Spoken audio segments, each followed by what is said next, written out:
ॐ गुरुवे नमः। पहले ध्यान तुम्हें प्रकृतिस्थ करेगा और फिर परमात्मा तक ले जाएगा, क्योंकि जो अभी नैसर्गिक नहीं है उसका स्वाभाविक होना असंभव है। जो भी प्रकृति के साथ भी नहीं है वे परमात्मा के साथ नहीं हो सकता। तो ध्यान पहले तुम्हें प्रकृति के साथ ले जाएगा, फिर तुम्हें परमात्मा के साथ ले जाएगा। प्रकृति परमात्मा का बाह्य आवरण है। अगर उससे भी तुम्हारा मेल नहीं है तो अंतरतम के परमात्मा से कैसे मेल होगा।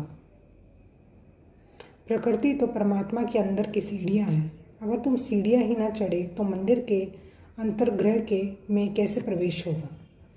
अगर तुम मेरी बात समझ पाओ तो अब और दमन मत करो, अब चुपचाप उसे भी स्वीकार कर लो। परमात्मा जो दृश्य दिखाता है शुभ ही होगा। परमात्मा दिखाता है तो शुभ ही होगा। तुम नियंत्रण मत करो और ना तुम निर्णायक बनो, और ना तुम पीछे से खड़े होकर यह कहो कि यह ठीक और यह गलत, मैं ऐसा करना चाहता और ऐसा नहीं करना चाहता। तुम सिर्फ देखो। तुमने देखा दिया बुझने के पहले आखिरी भभक से जलता है।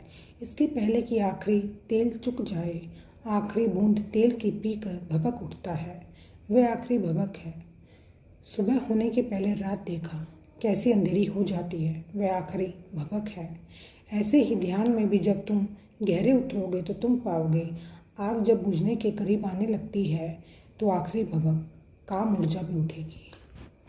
इसलिए किसी भी घड़ी भभक उठेगी, ऐसी भभक ही उठ रही है, उसे देख लो, उसे दबा मत लेना, अन्यथा फिर तुम्हारे भीतर सरक जाएगी। छुटकारा होने के करीब है, तुम उसे दबा मत लेना, अन्यथा फिर बंधन शुरू हो जाएगा। जो दबाया गया है वह फिर निकलेगा। जिसके साथ तुमने ज़बरदस्ती की है वह फिर आएगा। जाने ही दो, निकल ही जाने दो, बह जाने दो, होने दो भभक कितनी ही बड़ी। तुम शांत भाव से देखते रहो। तुम्हारे ध्यान में कुछ बाधा नहीं पड़ती, इससे तुम साक्षी बने रहो।